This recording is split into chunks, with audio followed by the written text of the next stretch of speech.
గలతీయులకు రాసిన పత్రిక మొదటి అధ్యాయం. మనుషుల మూలముగానైనను ఏ మనుషుని వలననైనను కాక యేసుక్రీస్తు వలనను ఆయనను మృతులలో నుండి లేపిన తండ్రి అయిన దేవుని వలనను అపోస్తలుడుగా నియమింపబడిన పౌలను నేనును నాతో కూడా నున్న సహోదరులందరూ గలతీయులో నున్న సంఘములకు శుభమని చెప్పి వ్రాయునది. తండ్రి అయిన దేవుని నుండియు మన ప్రభు అయిన యేసుక్రీస్తు నుండియు మీకు కృపయు సమాధానమును కలుగునుగాక. మన తండ్రి అయిన దేవుని చిత్త ప్రకారము క్రీస్తు మనలను ప్రస్తుతపు దుష్టకాలములో నుండి విమోచింపవలెనని మన పాపముల నిమిత్తము తన్ను తాను అప్పగించుకొనెను. దేవునికి యుగయుగములకు మహిమ కలుగునుగాక. ఆమేన్. క్రీస్తు కృపను బట్టి మిమ్మును పిలిచిన వానిని విడిచి భిన్నమైన సువార్త తట్టుకు మీరింత త్వరగా తిరిగిపోవుట చూడగా నాకాశ్చర్యమగుచున్నది. అది మరి ఒక సువార్త కాదుగాని క్రీస్తు సువార్తను చెరపగోరి మిమ్మును కలవరపరచువారు కొందరున్నారు. మేము మీకు ప్రకటించిన సువార్తగాక మరి ఒక సువార్తను మేమైనను పరలోకము నుండి వచ్చిన యొక్క దూతయైనను మీకు ప్రకటించిన ఎడల అతడు శాపగ్రస్తుడవునుగాక. మేమిది వరకు చెప్పిన ప్రకారం ఇప్పుడును మరలా చెప్పుచున్నాము. మీరు అంగీకరించిన సువార్తగాక మరి ఒకటి ఎవడైనను మీకు ప్రకటించిన ఎడల వాడు శాపగ్రస్తుడవును గాక. ఇప్పుడు నేను మనుషుల దయను సంపాదించుకొన జూచుచున్నానా, దేవుని దయను సంపాదించుకొన చూచుచున్నానా? నేను మనుషులను సంతోషపెట్టగోరుచున్నానా? నేనిప్పటికిని మనుషులను సంతోషపెట్టువాడనైతే క్రీస్తు దాసుడను కాకపోవుదును. సహోదరులారా, నేను ప్రకటించిన సువార్త మనుష్యుని యోచన ప్రకారమైనది కాదని మీకు తెలియజెప్పుచున్నాను. మనుషుని వలన దానిని నేను పొందలేదు, నాకెవడునూ దాని బోధింపనూ లేదు గాని యేసుక్రీస్తు బయలుపరచుట వలననే అది నాకు లభించినది. పూర్వమందు యూదమతస్థుడనై ఉన్నప్పుడు నేను దేవుని సంఘమును అపరిమితముగా హింసించి నాశనము చేయుచు నా పితరుల పారంపర్యాచారమందు విశేష ఆసక్తి గల వాడనై నా స్వజాతీయులలో నా సమాన వయస్కులైన అనేకుల కంటే యూదుల మతములో ఆధిక్యత నొందితినని నా నడవడిని గూర్చి మీరు వింటిరి. ఆయనను తల్లి గర్భమునందు పడినది మొదలుకొని నన్ను ప్రత్యేకపర్చి తన కృపచేత నన్ను పిలిచిన దేవుడు నేను అన్యజనులలో తన కుమారుని ప్రకటింపవలెనని ఆయనను నాయందు బయలుపరపననుగ్రహించినప్పుడు మనుష్యమాత్రులతో నేను సంప్రదింపలేదు. నాకంటే ముందుగా అపోస్తలులైన వారి యొద్దకు యెరూషలేమునకైనను వెళ్ళనూ లేదు గాని వెంటనే అరేబియా దేశములోనికి వెళ్ళితిని. పిమ్మట దమస్కు పట్టణమునకు తిరిగి వచ్చి తిని అటుపైని 3 సంవత్సరములైన తరువాత కేఫాను పరిచయము చేసుకొనవలెనని యెరూషలేమునకు వచ్చి అతనితో కూడా 15 దినములుంటిని. అతనిని తప్ప అపోస్తలులలో మరి ఎవరిని నేను చూడలేదు గాని ప్రభువు యొక్క సహోదరుడైన యాకోబును మాత్రము చూచితిని. నేను మీకు వ్రాయుచున్న ఈ సంగతుల విషయమై ఇదిగో దేవుని ఎదుట నేను అబద్ధమాడుటలేదు. పిమ్మట సిరియా కిలికియ ప్రాంతములలోనికి వచ్చి తిని క్రీస్తునందున్న యూదయ సంఘముల వారికి నా ముఖపరిచయము లేకుండెను గాని మునుపు మనలను హింసపెట్టిన వాడు తాను పూర్వమందు పాడు చేయుచు వచ్చిన మతమును ప్రకటించుచున్నాడను సంగతి మాత్రమే విని వారు నన్ను బట్టి దేవుని మహిమపరచిరి. గలతీయులకు రాసిన పత్రిక 2వ అధ్యాయము. అటుపిమ్మట 14 సంవత్సరములైన తరువాత నేను తీతును వెంటబెట్టుకుని బర్నబాతో కూడా యెరూషలేమునకు తిరిగి వెళ్ళితిని. దేవదర్శన ప్రకారమే వెళ్ళితిని. మరియు నా ప్రయాసము వ్యర్థమవునేమో లేక వ్యర్థమైపోయినదేమో అని నేను అన్యజనులలో ప్రకటించుతున్న సువార్తను వారికిని ప్రత్యేకముగా ఎన్నికైన వారికిని విశదపరిచితిని. అయినను నాతో కూడానున్న తీతు గ్రీసు దేశస్థుడైనను అతడు సున్నతి పొందుటకు బలవంత పెట్టబడలేదు. మన వలన దాసులుగా చేసుకొనవలెనని క్రీస్తు యేసు వలన మనకు కలిగిన మన స్వాతంత్ర్యమును వేగు చూచుటకు రహస్యముగా తేబడి దొంగతనముగా ప్రవేశించిన కపట సహోదరుల వలన జరిగినది. సువార్త సత్యము మీ మధ్యను నిల్చున్నట్లు మేము వారికి ఒక్క గడియ అయినను లోబడుటకు ఒప్పుకొనలేదు.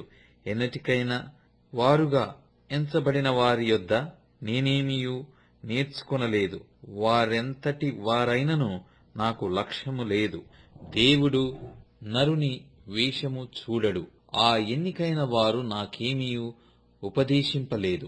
అయితే సున్నతి పొందిన వారికి బోధించుటకై సువార్త పేతురుకేలాగు అప్పగింపబడెనో అలాగు సున్నతి పొందని వారికి బోధించుటకై నాకప్పగింపబడెనని వారు చూచినప్పుడు, అనగా సున్నతి పొందిన వారికి అపోస్తలుడవుటకు పేతురునకు సామర్థ్యము కలగజేసిన వాడే అన్యజనులకు అపోస్తలుడు అవుటకు నాకును సామర్థ్యము కలగజేసెనని వారు గ్రహించినప్పుడు, స్తంభములుగా ఎంచబడిన యాకోబు, కేఫా, యోహాను అనువారు నాకు అనుగ్రహింపబడిన కృపను కనుగొని, నేను అన్యజనులకును తాము సున్నతి పొందిన వారికిని అపోస్తలులుగా ఉండవలెనని చెప్పి తమతో పాలివారమగుటకు సూచనగా నాకును బర్నబాకును కుడి చేతిని ఇచ్చిరి.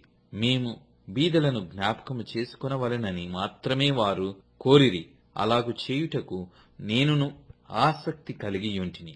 అయితే కేఫా అంతియోకయకు వచ్చినప్పుడు అతడు అపరాధిగా తీర్చబడెను గనుక నేను ముఖాముఖిగా అతనిని ఎదిరించితిని. ఏలయనగా యాకోబు నొద్ద నుండి కొందరు రాకమునుపు అతడు అన్యజనులతో భోజనము చేయుచుండెను. గాని వారు రాగానే సున్నతి పొందిన వారికి భయపడి వెనుక తీసి వేరైపోయెను. తక్కిన యూదులను అతనితో కలిసి మాయావేషము వేసుకొనిరి గనక బర్నబా కూడా వారి వేషధారణము చేత మోసపోయెను. వారు సువార్త సత్యము చొప్పున క్రమముగా నడుచుకొనకపోవుట నేను చూచినప్పుడు అందరి ఎదుట కేఫాతో నేను చెప్పినదేమనగా, నీవు యూదుడవై ఉండియు యూదుల వలె కాక అన్యజనుల వలనే ప్రవర్తించుచుండగా అన్యజనులు యూదుల వలె ప్రవర్తింపవలెనని ఎందుకు బలవంతము చేయుచున్నావు? మనము జన్మము వలన యూదులమే గాని అన్యజనులలో చేరిన పాపులము కాము.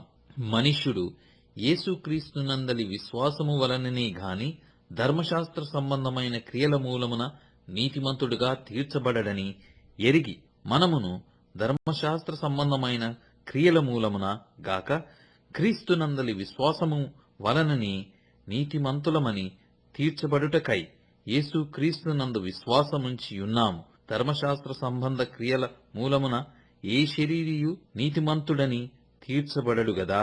కాగా మనము క్రీస్తునందు నీతిమంతులమని తీర్చబడుటకు వెదుకుచుండగా మనము పాపులముగా కనబడిన ఎడల ఆ పక్షమందు క్రీస్తు పాపమునకు పరిచారకుడు ఆయన అట్లనరాదు. నేను పడగొట్టిన వాడిని మరల కట్టిన ఎడల నన్ను నేనే అపరాధినిగా కనపరుచుకొందును గదా. నేనైతే దేవుని విషయమై జీవించు నిమిత్తము ధర్మశాస్త్రము వలన ధర్మశాస్త్రము విషయమై చచ్చిన వాడనైతిని. నేను క్రీస్తుతో కూడా సిలువ వేయబడి ఉన్నాను. ఇకను జీవించువాడను నేను కాను, క్రీస్తే నాయందు జీవించుచున్నాడు. నేనిప్పుడు శరీరమందు జీవించుచున్న జీవితము నన్ను ప్రేమించి నా కొరకు తన్ను తాను అప్పగించుకొనిన దేవుని కుమారుని అందలి విశ్వాసము వలన జీవించుచున్నాను. నేను దేవుని కృపను నిరర్ధకము చేయను.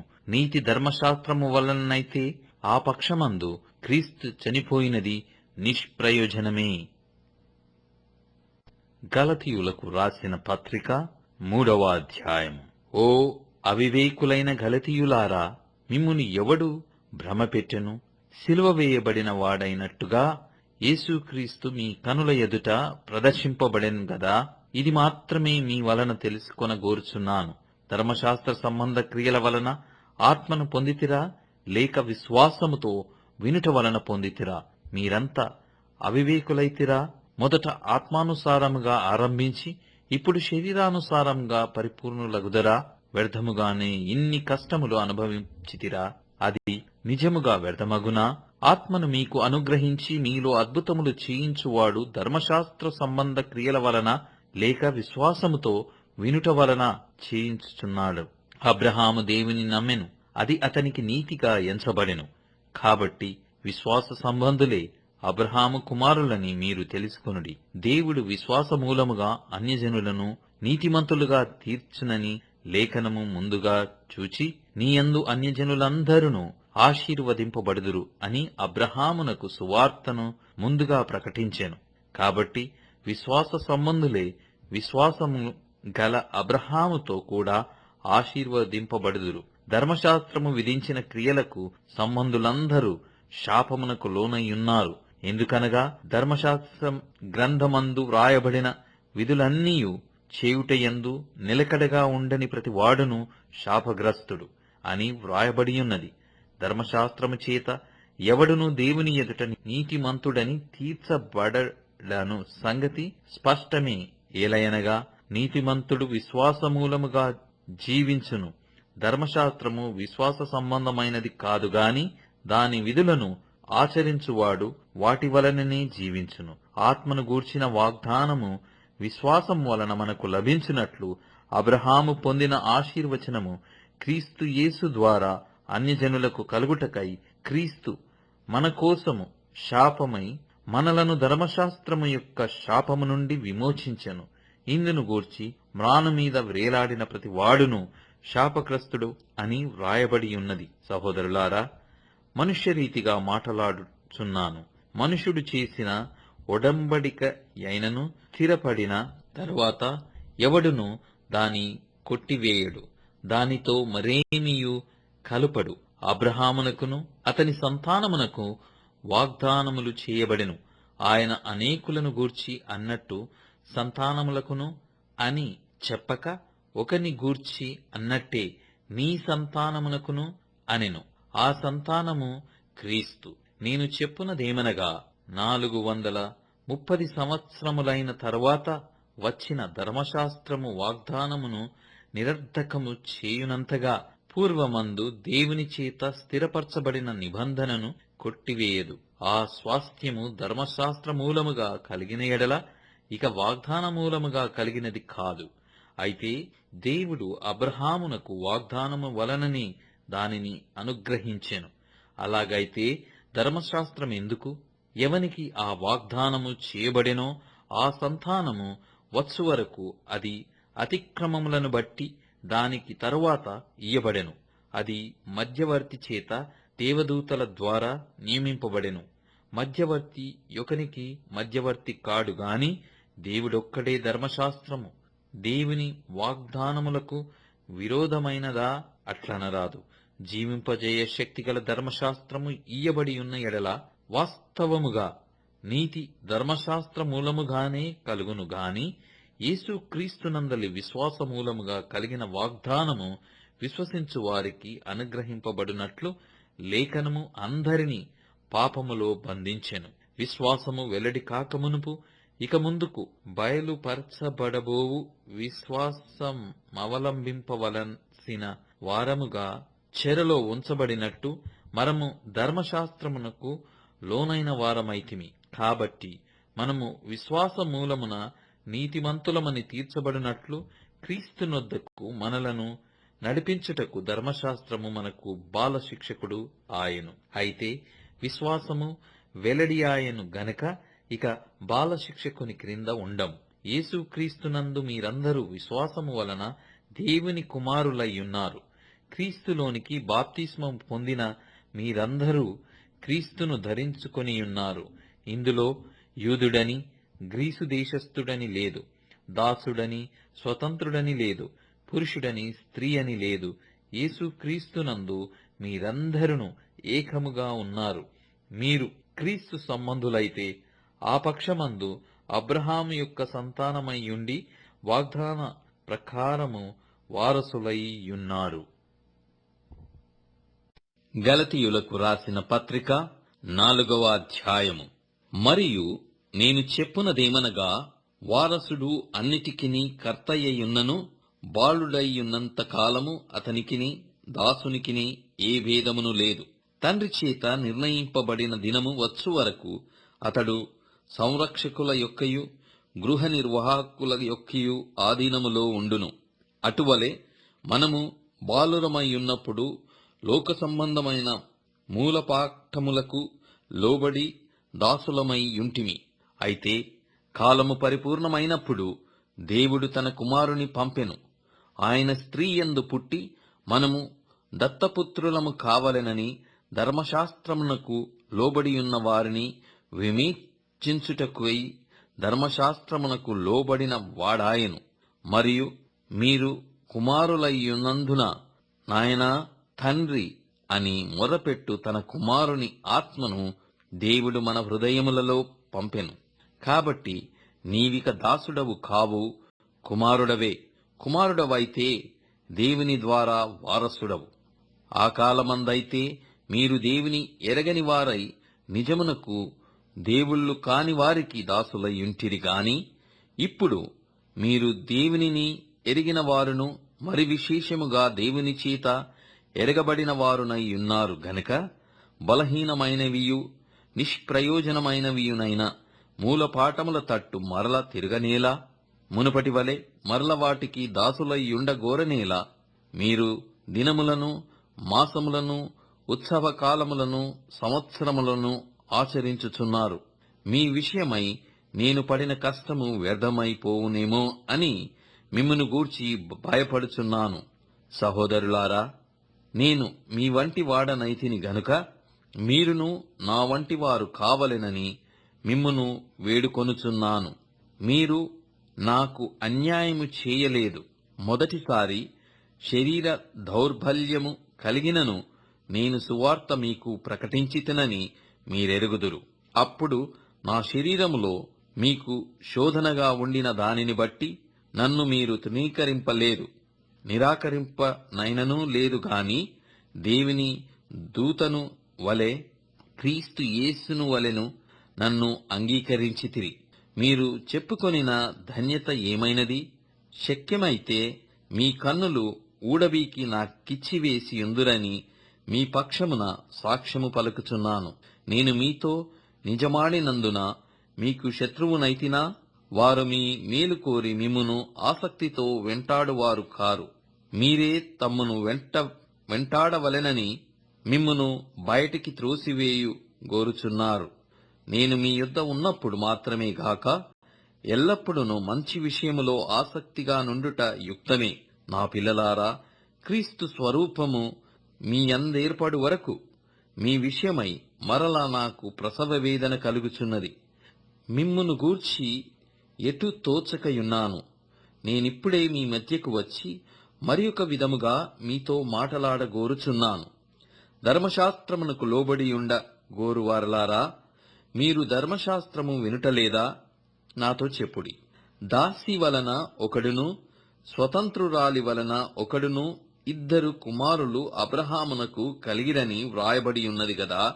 ఆయనను దాసి వలన పుట్టినవాడు శరీర ప్రకారము పుట్టెను, స్వతంత్రురాలి వలన పుట్టినవాడు వాగ్దానమును బట్టి పుట్టెను.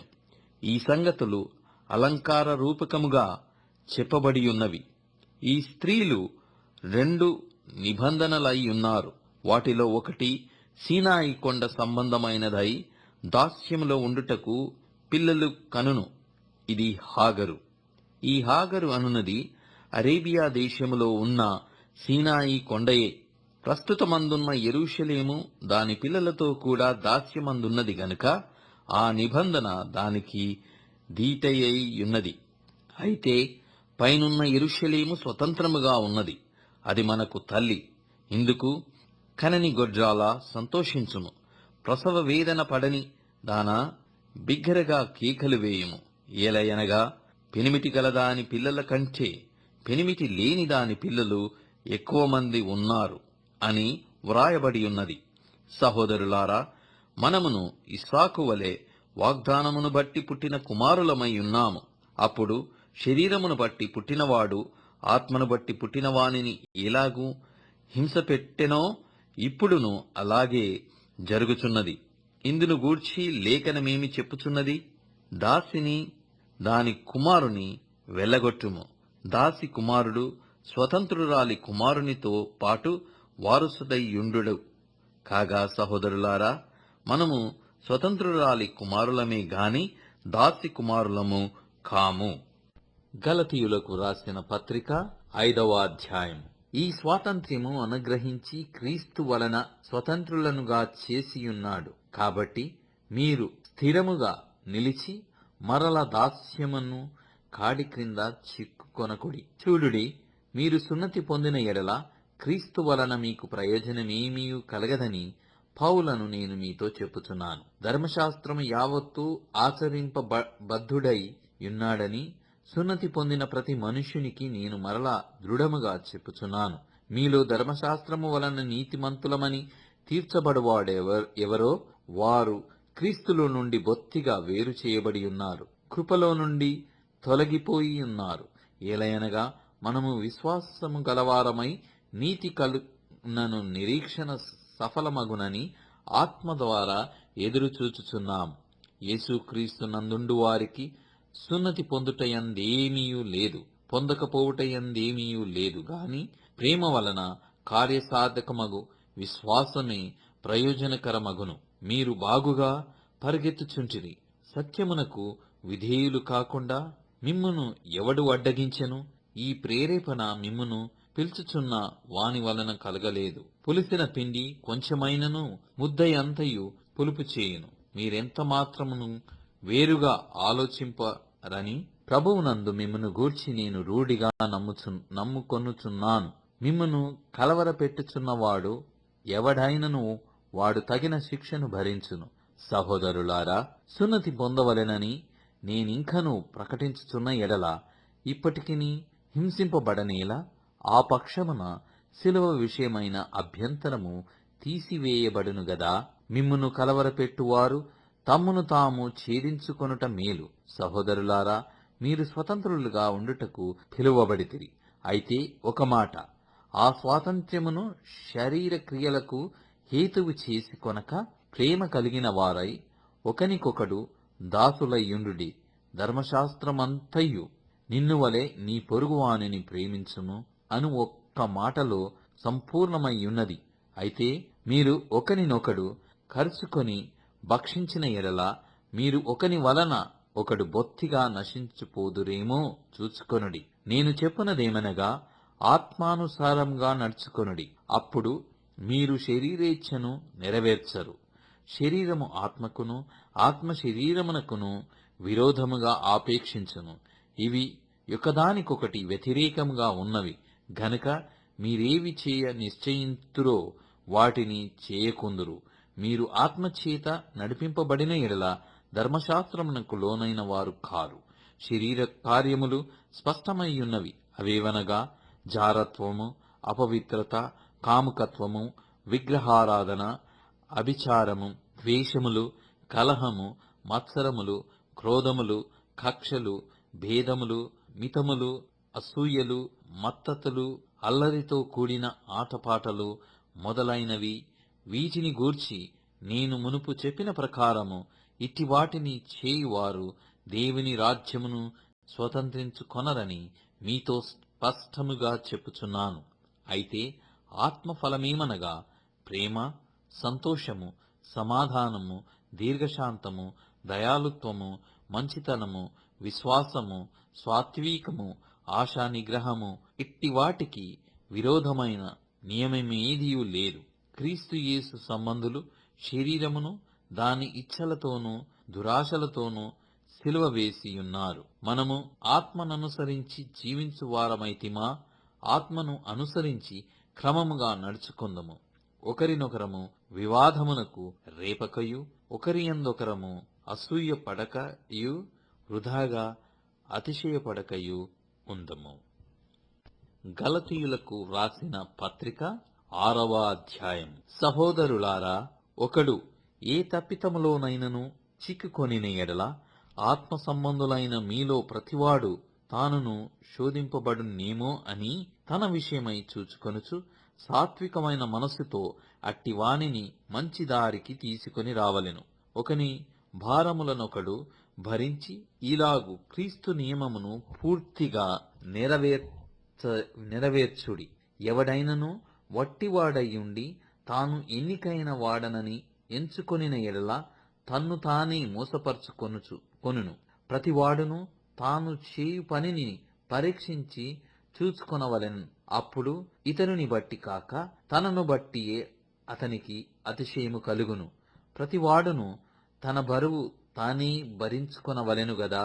వాక్యోపదేశము పొందువాడు ఉపదేశించు వానికి మంచి పదార్థములన్నిటిలో భాగమియ్యవలెను. మోసపోకుడి, దేవుడు వెక్కిరింపబడడు.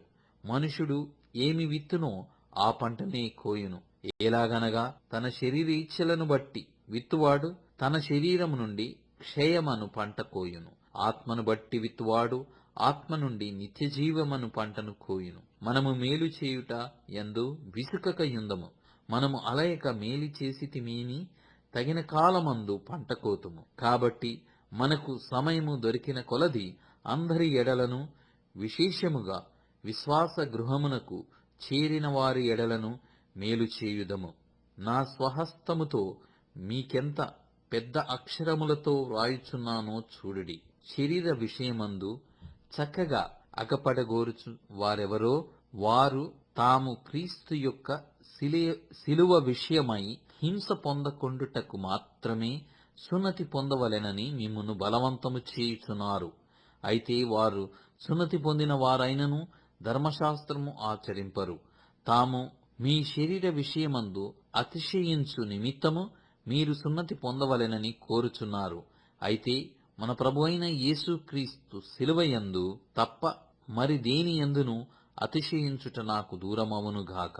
దాని వలన నాకు లోకమునకు నేనును సిలువబేయబడి ఉన్నాము. క్రొత్త సృష్టి పొందుటయే గాని సున్నతి పొందుటయందేమీయూ లేదు, పొందకపోవుటయందేమీయూ లేదు. ఈ పద్ధతి చొప్పున నడుచుకొని వారందరికీ అనగా దేవుని ఇశ్రాయేలునకు సమాధానమును కృపయు కలుగునుగాక.